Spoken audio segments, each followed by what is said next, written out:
Hoy es lunes 4 de agosto de 2025 y estas son las noticias. La ministra presidenta Norma Lucía Piña inauguró el segundo periodo de sesiones de la Suprema Corte del año judicial 2025.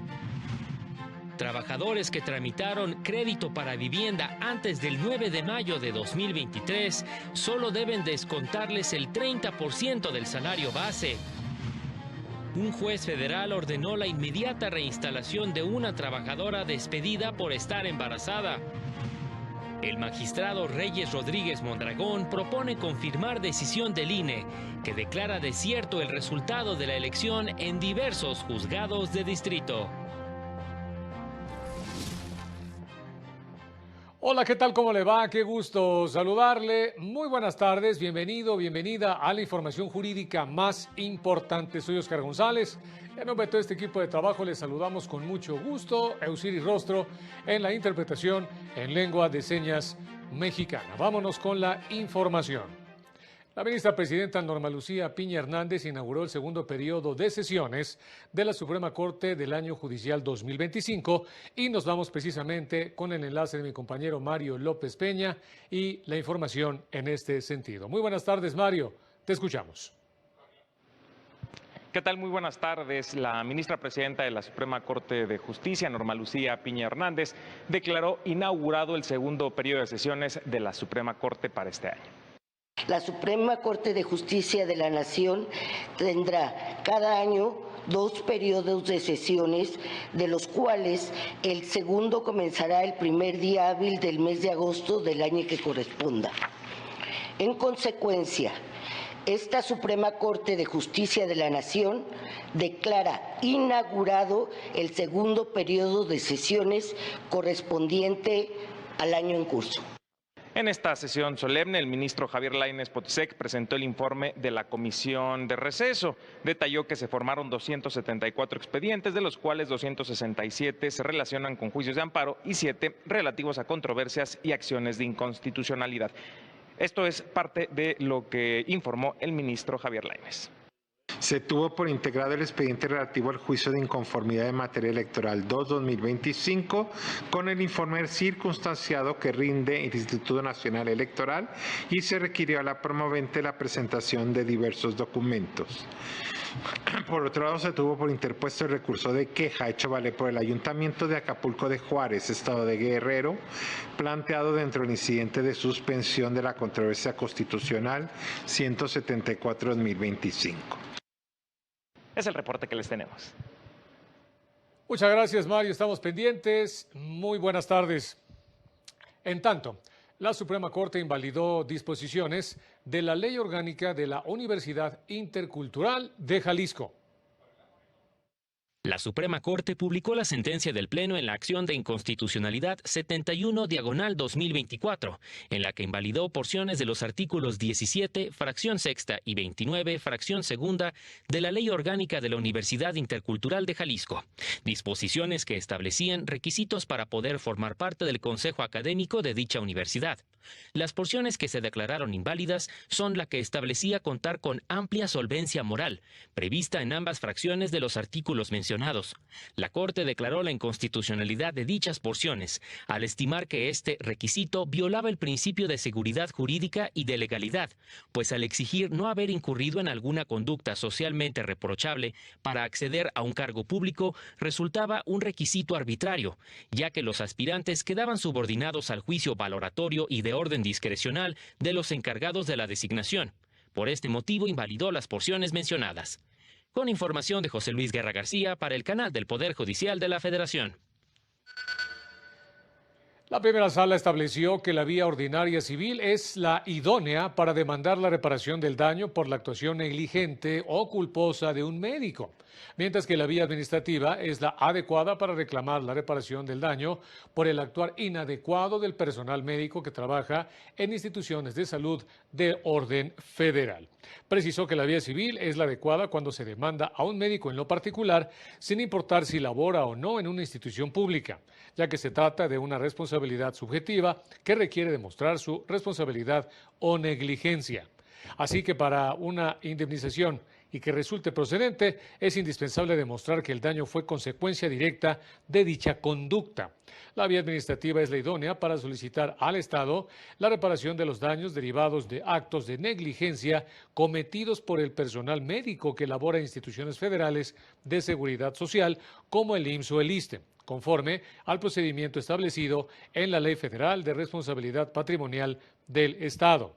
El anterior criterio lo estableció a resolver un recurso de revisión promovido por una persona en contra de la decisión de un tribunal que estableció que la vía civil no era la adecuada para demandar los daños ocasionados por una doctora durante una atención médica y quirúrgica, esto en el Seguro Social.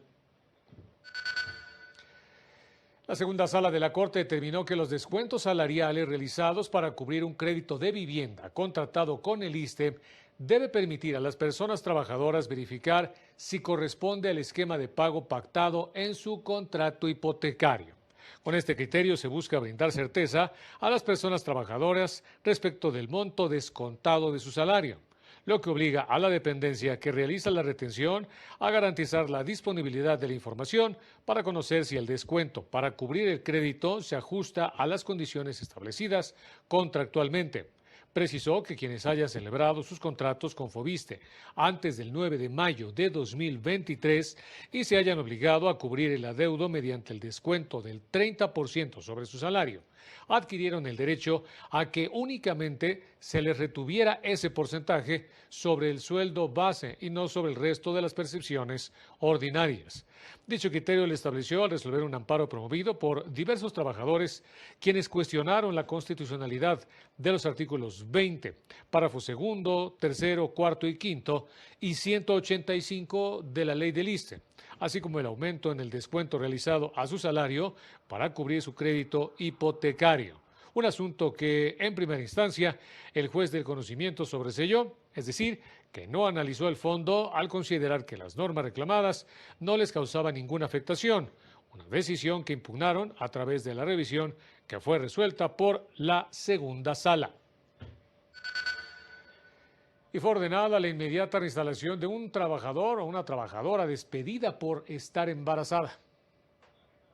El 11º Tribunal Laboral Federal de Asuntos Individuales, con sede en Naucalpan, Estado de México, ordenó la reinstalación inmediata de una trabajadora embarazada que fue despedida y presuntamente discriminada por su condición. Además, el patrón deberá garantizar la continuidad de los beneficios sociales y el derecho a recibir atención médica. El tribunal determinó que el despido de la trabajadora se dio días después de que notificara a la empresa que se encontraba embarazada, lo que implicó un acto de discriminación.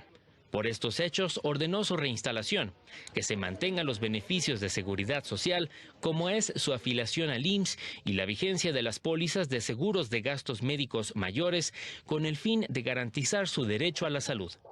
Dichos beneficios deberán mantenerse durante el tiempo que dure el proceso judicial, incluida la posibilidad de que se le otorgue licencia de maternidad en caso de ser necesaria.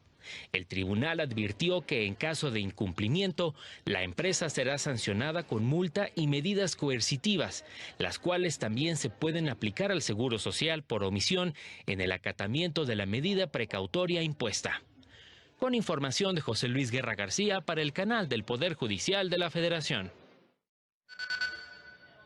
El Consejo de la Judicatura Federal publicó la declaratoria conjunta de interconexión tecnológica con el Tribunal Federal de Justicia Administrativa.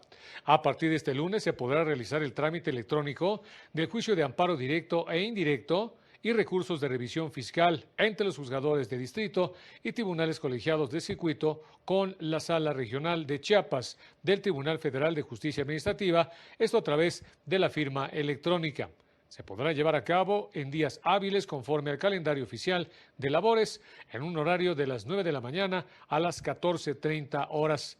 Todos los escritos, oficios y determinaciones para trámite de los juicios de amparo indirecto y recursos de revisión fiscal del Poder Judicial de la Federación que se reciban vía electrónica serán atendidos en días y horas hábiles, por lo cual los plazos surtirán efectos a partir de la primera hora hábil siguiente. Y ahora que son 9 minutos después de las 3 de la tarde, vámonos rápidamente a una pausa y regresamos con más.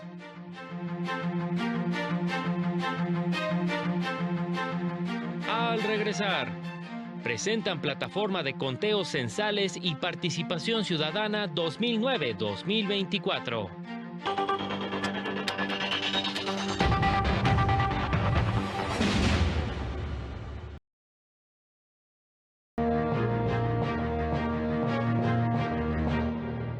Y vámonos con más noticias. Se presentó la plataforma de conteos censales y participación ciudadana 2009-2024. Juan Carlos González tiene todos los detalles.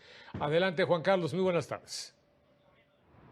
Hola, ¿qué tal? Te saludo desde el Instituto Nacional Electoral, donde se presentó la plataforma de los conteos censales de participación ciudadana 2009-2024. En el marco de este evento, consejeras del INE celebraron la creación de una comisión presidencial para la reforma electoral que será encabezada por Pablo Gómez. Señalaron que la reforma político-electoral debe aprobarse por consenso, con el respeto a la pluralidad y con la participación de todos, incluyendo a las consejerías electorales. Escuchemos. Esta reforma, pues es que aquí están los partidos políticos, están todas las fuerzas políticas y necesariamente tiene que ver con la transición del poder, el paso del poder, las reglas para el poder. Y yo creo que es necesarísimo el consenso de todas las fuerzas para que pueda darse una reforma que deje tranquilos a todos y que con esas reglas del juego se puedan ir a la elección, principalmente la clase política. Nombrar una comisión, pues me parece una buena noticia, ¿no? Las últimas reformas electorales se habían planteado desde un escritorio por una sola persona, claro, instruida por otra, pero pues sin las voces y sin escuchar a partidos políticos, a la academia y mucho menos a esta autoridad electoral que nunca fue convocada para eso.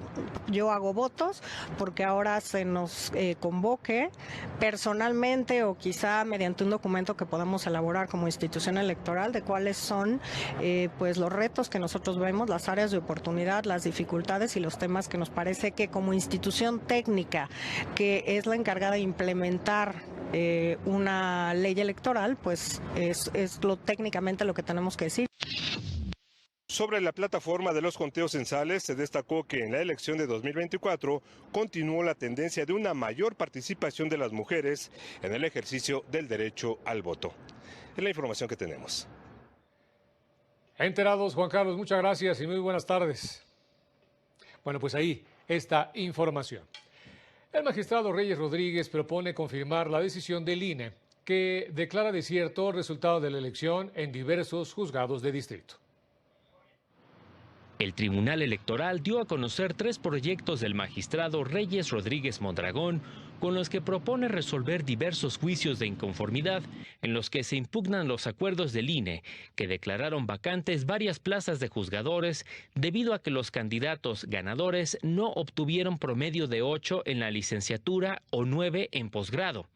Los proyectos proponen confirmar los acuerdos del INE, que declararon inelegibles a las personas ganadoras y, en consecuencia, declarar vacantes la plaza de jueces de distrito en materia de amparo civil, administrativa y de trabajo del 22º Circuito con residencia en Querétaro, juzgadora de distrito en materia laboral con residencia en la Ciudad de México y juzgado de distrito en materia mercantil con residencia en el estado de Guerrero. El magistrado estima que fue correcta la decisión del INE y descarta que se asigne la vacante al segundo candidato con el mayor número de votos.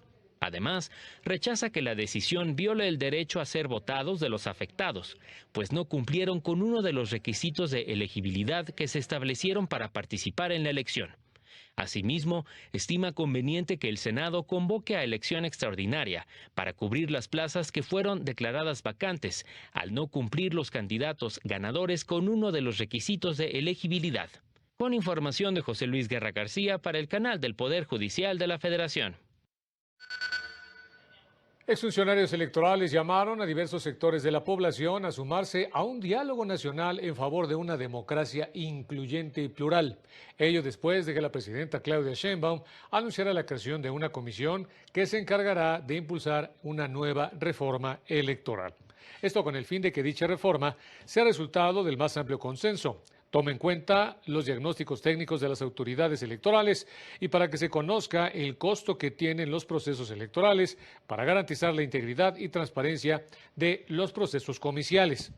Dicha reforma deberá fortalecer, se indica, los mecanismos de representación política, preservar y fortalecer la autonomía e independencia de los órganos electorales en los ámbitos federal y estatal, transparentar la designación de consejeros y magistraturas electorales, mantener bajo la autoridad administrativa electoral el registro federal de electores, el listado nominal y la credencial para votar, establecer un sistema eficaz de rendición de cuentas y de fiscalización y, en el caso de la elección del Poder Judicial, privilegiar los méritos y capacidad técnica de los aspirantes con el fin de respetar la independencia judicial. Se informó que a partir de este lunes y hasta el jueves 14 de agosto, los habitantes de la capital del país podrán participar en la elección de presupuesto participativo. Esto a través de Internet mediante la aplicación IECM-SEI. Aplicación que cuenta con todas las medidas de seguridad y resguardo de datos para garantizar la legalidad y secrecía de quienes emitan su voto a través de este medio.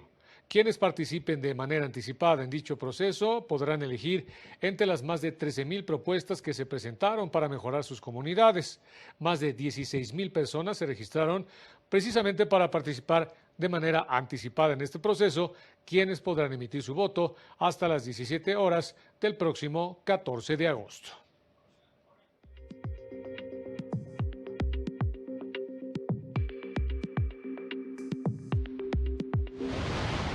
El Poder Judicial de Baja California Sur llevará a cabo el primer Congreso Nacional de Mecanismos Alternativos de Solución de Controversias en La Paz, los próximos 29 y 30 de agosto, un espacio de análisis y formación jurídica con la participación de expertos en la materia.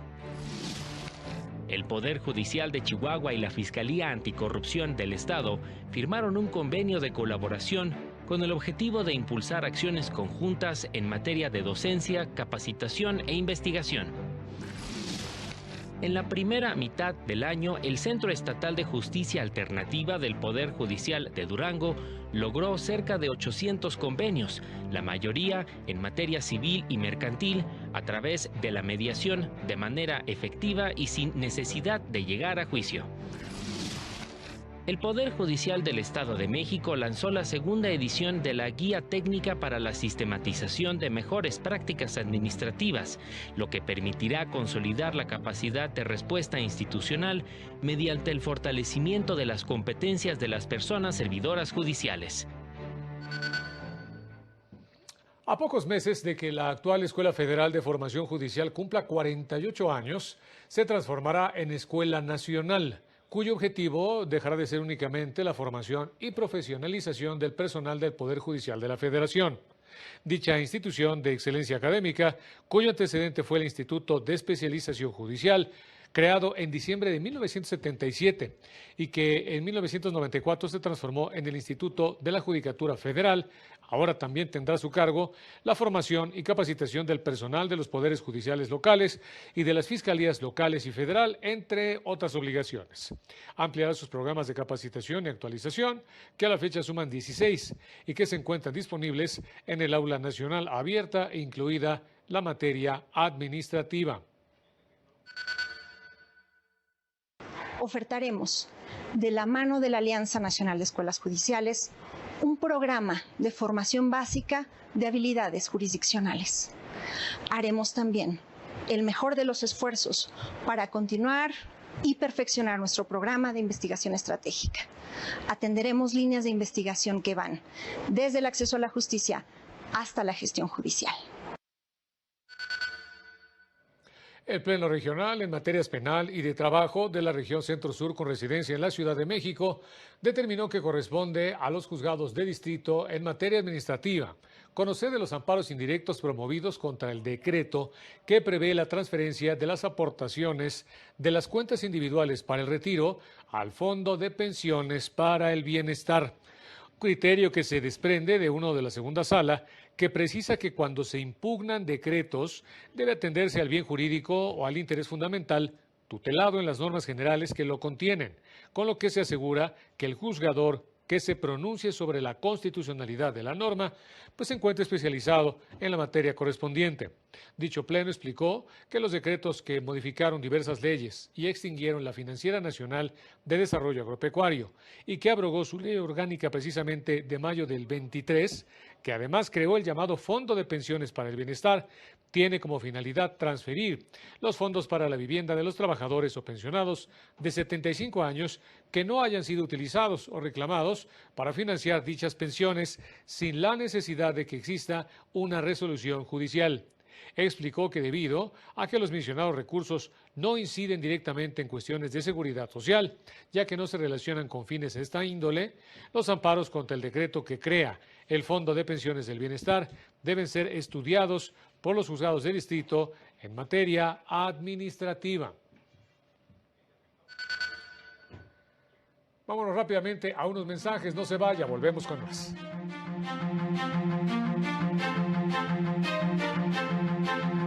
Más adelante, la Barra Mexicana Colegio de Abogados exhorta a respetar la libertad de expresión.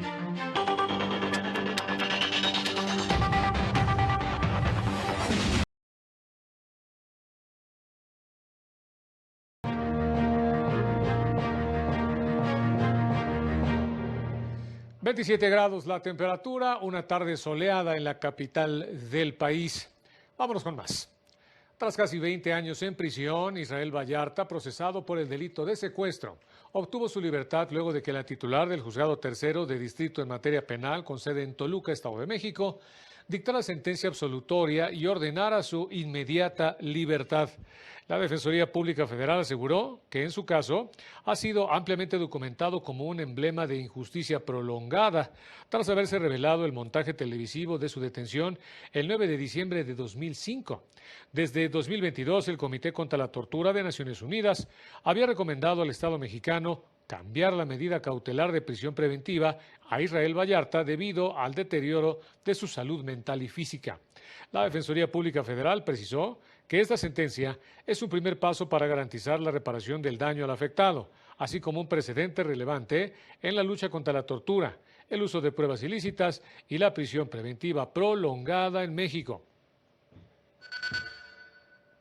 Organizaciones ciudadanas alertaron que en nuestro país no existen cifras precisas sobre el delito de extorsión.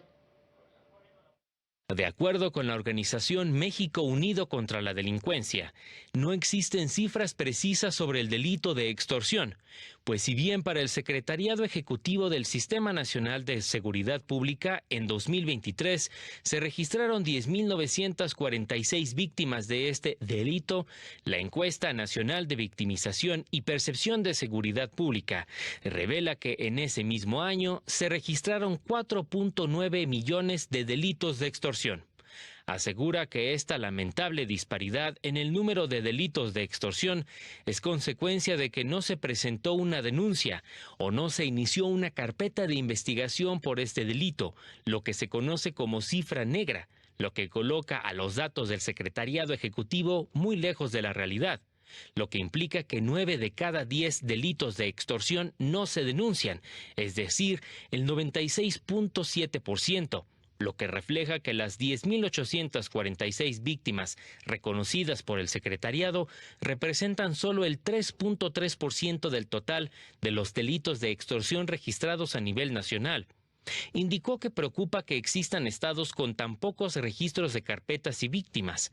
Este es el caso del estado de Yucatán, que en el primer semestre de 2025 solo tiene una carpeta y víctima por este delito, pues de acuerdo con la encuesta del INEGI, durante 2023 en dicha entidad se estimó una cifra negra de 93%.